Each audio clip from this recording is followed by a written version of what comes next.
Alright, hello YouTube, Mucklek here, and today we finished testing Mace on Druid. Now, I, of course, have been maining Druid for a few years now. It's one of the characters I play the most. I had not done a video sharing my thoughts on the Mace, so I thought I'd do that now. So, as I have been in this previous series so far, I'm going to quickly run in and demonstrate the rotation for a second on the Golem, and then we'll talk about it. So, I'm gonna run in there, and do this, and this, and this, and this, and this, get some boons, and spam some astral stuff just to get the might and alacrity up, and and I could use Water Spirit here if I need to, but the Mace thing is about to... Oh, I forgot to give myself quickness at the console. This would be a lot easier if I did that. However, this is an example of what it can do regardless. It would be even faster if I was using the console. So, we have got Prot Regen, 25 Might Up would be easy if I had given myself Haste, Fury, Alacrity, Swiftness, and if you have Frost Spirit on the bar, you have almost 100% uptime on Resolution with Alacrity and Quickness. So, also, that was with the Extreme damage field on. So that was the really high damage field. So Druid, of course, very solid pick. It has been for quite some time. Looking at the Mace specifically, the way the Mace works is it gives Vigor on the third auto attack. It used to be the only way for the Druid to provide Vigor to its team is by spamming Water Spirit. You just throw the Water Spirit even if you didn't need to heal because it gives a lot of Vigor out. Now, you don't have to do that. You can provide a lot of Vigor just by making sure that you occasionally get a third Mace auto attack in, allowing you to free up Water Spirit for something else. Glyph of Rejuve for higher healing to allies, except at closer range. Water Spirit, you can throw it far away, whereas the Glyph of Rejuve is right around you. Additionally, Healing Spring, of course, to do just a mountain of Condi cleansing around you is also an option. So Mace 1 gives you the opportunity to free up the Water Spirit slot for something else if you wish to do so. Mace 2 helps with regen uptime and also has healing that you would not have otherwise had, that did not exist before. So just so it's not too insane, I'm gonna turn the field down to moderate from what it was before. I'm gonna put the pet on passive. You see I'm taking some damage. I'm gonna hit Mace 2. It is going to detonate and then detonate again. So it does 2 bursts of healing and also the regen. So here it is again, boom and boom. And so very, very good. It helps with, more sources of healing that did not exist before the Mace was added. The 3 is a movement skill, which you saw me using when I engaged. It is this leap forward move. It also does CC. It does 8 seconds of prot around you, and it also gives the pet a heal over time, but it's kind of whatever. Okay, so after that, the Mace kit involves a thing called tapped out. So if I do a move here, and I'm going to heal myself running in, I'm going to do 3. Now you notice this buff right here, Nature's Strength. And then I'm gonna hit, 2, and now look, now it's got a 3. And it's really hard to see. Now it's got a 4. And where is it? Okay. And there we go. When it's at 4, you can use an ability, and you get supersize, and your Mace skills immediately reset. So if you use the 2 and it triggers it, then you can use the 2 again right away. In practice, the idea is not bad. On Druid, the bonuses are kind of negligible. However, in actually using it, watching that little number down there is almost impossible in combat. Keep in mind, when you have all these buffs and then you've got a full line of boons, you got to find that icon and find a little number written in white text on top of a white and blue icon. Very hard to see. Would love to see that changed. Honestly, I don't even want it down here at all. This is just like the warrior, was it the Bladesworn trying to find Soldier's Focus down there in that pile. It was awful. Ironically, during the beta, when we were trying out the Mace, and there was a placeholder image of a purple guy with a shovel, it was easier to see. The purple guy, he was really easy to spot down there, and it was much easier to see the stack of buffs. But regardless, the way I'm playing it now, it's basically just occasionally I'm using the 2 or the 3, and then they all pop back up, and I'm like, oh, it's my birthday, and then I hit them again, and that's wonderful. The kit is very good. The 3, the prot, the regen, and the vigor from the Mace allow you to free up some sources of prot, regen, and vigor before. For example, before I was using a combination of Invigorating Bond and Stone Spirit to keep protection up on people. Now, I can use Invigorating Bond and Oaken Cudgel, possibly just Oaken Cudgel to keep it up, after Quickness, Alacrity, plus the fact that you occasionally get to use it twice in a row. But currently, I'm using Invigorating Bond plus Oaken Cudgel, and allowed me to free this up and move to something else. In talking about the support as a whole, because I reviewed all the other supports, how does the overall kit feel? The rotation, as it stands right now, does not require you to swap to staff at all, which means you're basically using your Mace Warhorn and your Astroform. And the Astroform is primarily to pump Alacrity. Alacrity is still attached to the Astroform, and I really don't like that. And it's funny, I almost had more trouble keeping Alacrity up recently, and I was trying to figure out why. I was like, am I in the wrong set of gear? And I was like, no, I'm not. And then I realized what it is the Mace is so good that I have to go into Astral less often to heal people. So the Alac was falling off because I was doing Astral Form less, which is, that of course makes sense. But the Mace being better at healing means it's very cozy to just stay in Mace Warhorn and when things are going fine, but if you do that, Alac falls off. So I had to kind of mentally kick myself more often than I used to go Astral purely to do this, and then maybe even to do this, just to stack up the buffs, just so that it would be fine for a little while. Because unlike Bladesworn, that gets like 45 seconds of Alac per slash, I get 2 seconds per application. So I have to spam the moves in Astroform much more often than, the Bladesworn class, for example, by comparison. Let's see, talking about the utility on this class, you've got 3 slots here, and you've got a lot of flexibility here. Example, if you don't want to take Invigorating Bond, let's say you want to take Nature's Vengeance, you could use Oaken Cudgel plus Stone Spirit, and then you've got Prot covered. Or you could go back to what I was doing before. Now, I kind of put Frost Spirit here just because Resolution was something I wasn't already providing people. But, I mean, if you cleanse conditions well, Resolution is kind of eh.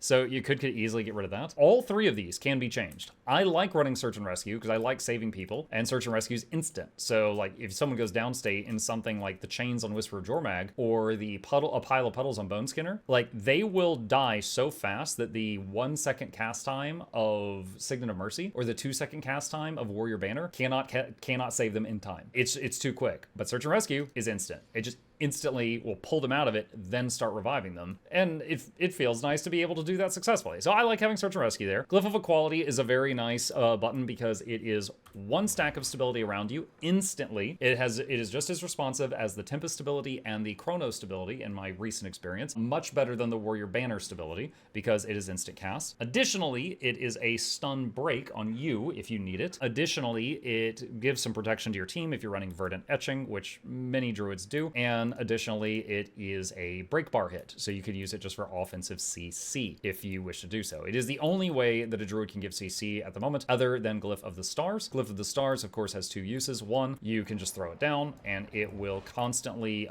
cleanse conditions in the area and do stability, healing, and prot. The other thing you can do is if you're an Astral form and you use it, that's the one where it just revives everyone and gives them a ton of boons, which you can see here: Prot, Vigor, Regen, and Stability. So either form of it can give stability. So if you just need 1 stack of stability, you could do this. If you need a pump stability, you can just throw the Glyph. But if anyone's downstate, it's basically revive everyone in that area, which feels really good. If I'm playing any of my supports and I'm on a group that is just wiping over and over and over in something, I'll get on my Druid or I'll get on my Necromancer, my Scourge, because their ability to revive is so much higher than the other classes. Now, granted, Scrapper has Function Gyro, but that doesn't pull them out of bad. Mechanist has no revive tricks. Herald has no revive tricks. Chrono has the feedback bubble thing, but it really only saves them if they were already not in a bad spot. If they were underneath Whisper of Jormag, you're probably not going to save them unless you do like Illusion of Life and then they walk out of it and then they die again because Illusion of Life sucks and then you res them again.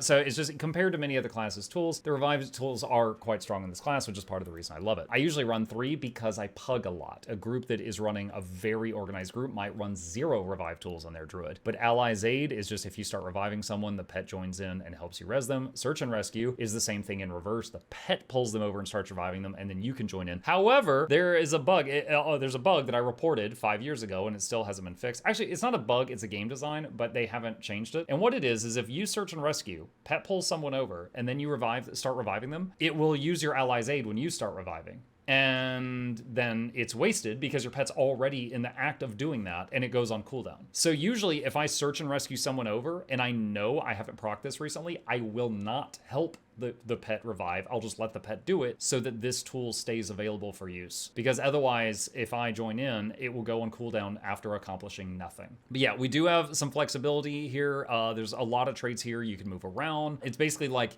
you're trying to get all the boons covered, and there's multiple ways to get regen, there's multiple ways to get prot, and things like that now, and it feels good. Now, our toolbox, which we have a lot of flexibility with, but our toolbox here is not nearly as good as like a Chrono or a Guardian toolbox. There's nothing in here other than the one Druid thing that gives stability. There's nothing in here that can block projectiles or reflect projectiles. There is one thing in here that, as of just a few months ago, can provide a stack of Aegis. Someone said, what are you running the bleeding traits for? In this column, it's either Vigor, which I have 100% Vigor uptime, a buff to traps, which I'm not currently using, or bleed. So this is the only trait that does anything right now. That's why I'm running that. This gives Fury. I have 100% uptime on Fury. This gives Might. If I'm in a group with Quickness, I have 100% uptime on 25 Might. And this is Bleeding. So it's the only one that does anything. So yeah. And then, of course, talking about different utility that the Ranger has for people that don't main Ranger, you also get to choose what pet to bring. Now, some of these don't really do anything notable, but others, for example, the baby Siege Turtle can block projectiles. We don't have a skill that does that, but we do have a pet that does that. We have the Jacaranda if we need to spam Immobilize on something. Very useful for a couple of raid boss fights. Samurott, Gorseval. If you don't have concentration gear yet, the Tiger can keep Fury up on the party while you're working on getting better gear to keep your boons up. The White Tiger is another source of Aegis in addition to Stone Spirit. The Fernhound gives another heal if you're struggling. There's a lot of utility in here, so it's kind of like one more button to choose from. But certain things, like there's no stability in here. Nothing in here provides stability. There's nothing like that. So there is a lot of nice utility in there, a lot of options. The healing output on the Druid is quite strong. You saw when I did the first test at the beginning of the video, that was an extreme field. This right where what we're in right now is a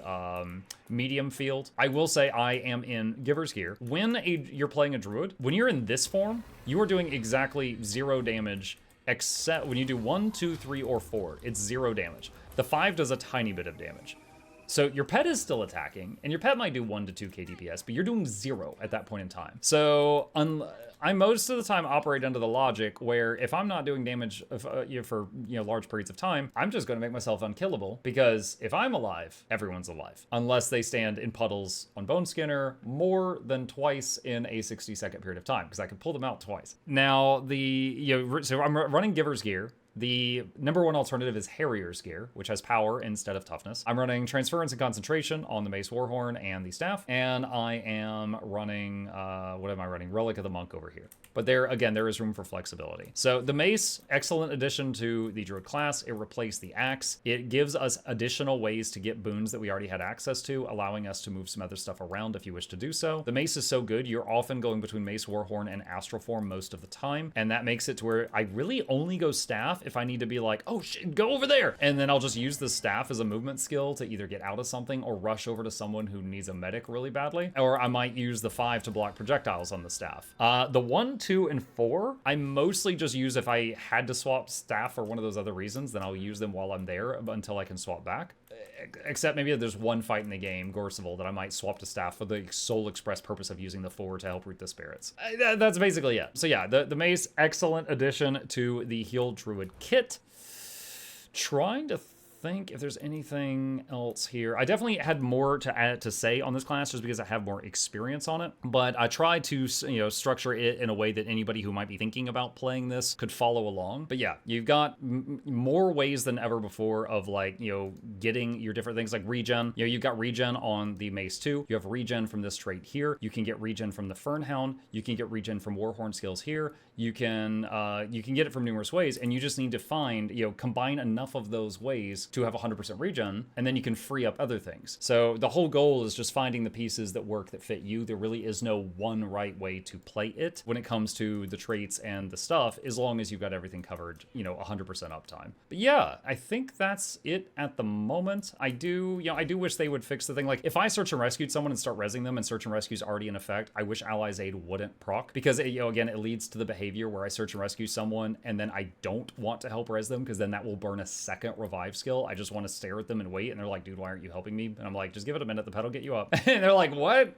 And yeah, that kind of behavior is kind of odd. I do wish I still didn't have to go into this form and just spam this button purely for the sake of the alacrity boon. It feels pretty lame. Even more now that I've experienced the greatness that is the Druid Mace, I even more don't want to stand there and just channel that. Which is very similar to overloads on Tempest. You know, when you're just sitting there, you know, you can basically let go of the mouse and keyboard for 5 seconds while that thing's running. But yeah, I think that's all I have to say about it. Still a great pick. It's been a great pick, but now it's got even more flexibility for some of the traces stuff. It's not perfect. It doesn't have everything. It has way less sources of Aegis instability than a Firebrand, for example. It has no projectile reflex. It does have a projectile block on a decent cooldown, so you do have that. But you know, it can't do everything, but it is amazing for carrying pugs, and it is very good for high-end gameplay as well, as long as you pair up with people that cover for your weaknesses. All right, I think that's everything I have to say gushing about Druid and talking about the new mace. Yeah. If you got any questions, comments, thoughts, concerns, or anything that I didn't cover, please throw it in the comment section down below, and I will fight you there.